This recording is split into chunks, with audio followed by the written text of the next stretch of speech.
ఐదో డివిజన్ మొత్తం నాగారం మున్సిపాలిటీని కలిపి సుమారు 70,000 ఓట్లు లక్ష జనాభా దాటిన ఒక మున్సిపాల్ను ఒకటే డివిజన్ గా చేయడంలో అంతర్యం ఏంటో ఈ సందర్భంగా భారతీయ జనతా పార్టీ డిమాండ్ చేస్తున్నది ఏంటంటే గ్రామీణ క్షేత్రాలు ఉన్నాయి.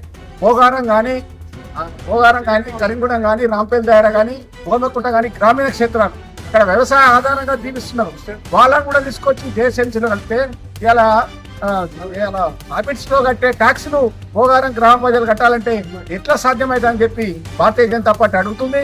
అదే విధంగా మీరు రాష్ట్ర ప్రభుత్వము యొక్క డివిజన్ చేసేటప్పుడు జనాభా ఆధారంగా చేసిరా, వైశాల్యం ఆధారంగా చేసిరా, ఓటర్ లిస్ట్ ఆధారంగా చేసిరా, అది ఏందో తెలుసలేదు. దీన్ని బట్టి నాగారంలో సుమారు 70,000 ఉంటే ఒకటే చేయడమైందని చెప్పి ఈ సందర్భంగా తెలియజేస్తున్నాము.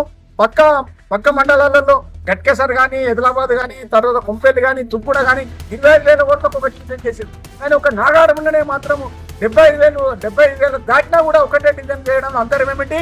దీన్ని భారతీయ జనతా పార్టీ ఇక్కడ స్థానికంగా ఉన్న కాంగ్రెస్ పార్టీకి దోషిగా చూపిస్తాం. ప్రజలలో ఈ యొక్క నాగారం ప్రజలకు రేపు భవిష్యత్తులో మోరీ పని కావాలన్నా, వాటర్ పని కావాలన్నా, కరెంట్ పని కావాలన్నా, భోగారం నుంచి నాగారం రావాలన్నా ఎంత 15 కిలోమీటర్ల దూరంలో ఉంటే ప్రజల సమస్యలు ఏ విధంగా ఉంటాయి?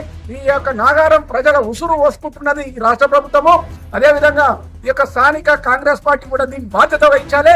ఇక్కడ ఉన్నటువంటి కాంగ్రెస్ పార్టీ పెద్దలు స్పందించి మీ యొక్క ప్రభుత్వ అధికారుల దగ్గర పోయి ఈ యొక్క నాగారం ప్రజల యొక్క ఘోషను ఆ యొక్క ప్రభుత్వాన్ని తెలియజేసి ఈ యొక్క నాగారం డివిజన్ 5వ డివిజన్ ను 2 డివిజన్లుగా రాంపల్లి సెంటర్ చేసుకుంటూ 2వ డివిజన్ గా కూడా ఏర్పాటు చేయాలని చెప్పి భారతీయ జనతా పార్టీ డిమాండ్ చేస్తుంది.